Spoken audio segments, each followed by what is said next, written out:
Any spare time of our time left, could I pass that on to Deputy Dowds if I'm finished a little bit earlier? But before all these young people go, these young people up here in primary schools probably know more about conserving water than most of us in this house through the green flag system. I was just recently at a school there where they got a green flag for water conservation, and it's actually very appropriate that these young people were in the chamber or in the gallery at the time while we were here, and in fact they probably told us a thing or two that we wouldn't have known. So I hope the debate to a certain extent was a little bit meaningful for them. But anyway, I want to first of all say I'm really happy to talk on this motion here today. I think it's one that requires a lot of debate. I must say I agree with many of the aspects of the Sinn Féin motion here today, particularly the fact that it highlights the challenges that we face with regarding to maintaining a secure and safe water supply. However, guaranteeing a safe and secure water supply requires sustained investment. And as we already know, water is very expensive to treat, source and deliver.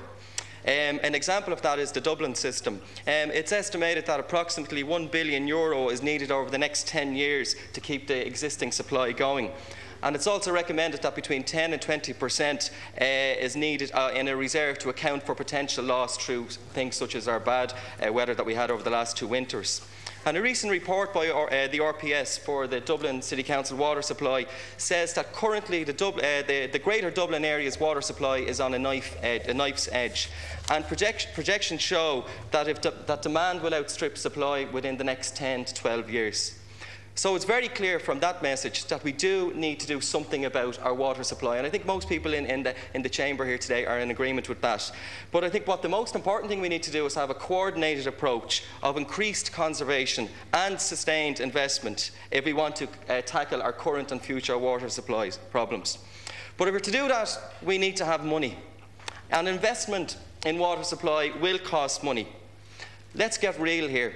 We're borrowing €18 billion, or we have a budget shortfall of €18 billion for this year.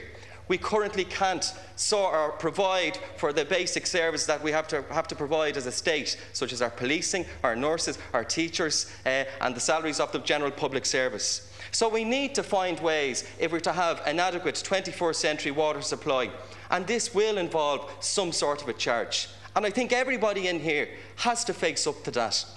However, we didn't decide to do that.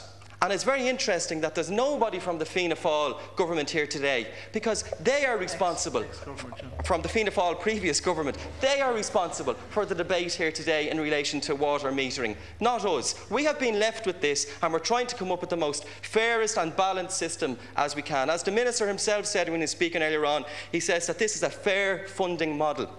And to finish on this, any introduction of metering, which is going to happen, it must be fair and balanced. It must take into account those who don't have the ability to pay, people on social welfare. And I do believe an adequate allowance must be given, so that we can give an adequate allowance to our families or in a general household around the country. And then anything after that, we must have a polluter pays type of payment. So I'd just like to agree with most of my colleagues here today on both sides, but I do think we must get real about the debate, and we need to have some sort of a metering system. Thank you, Count Corley.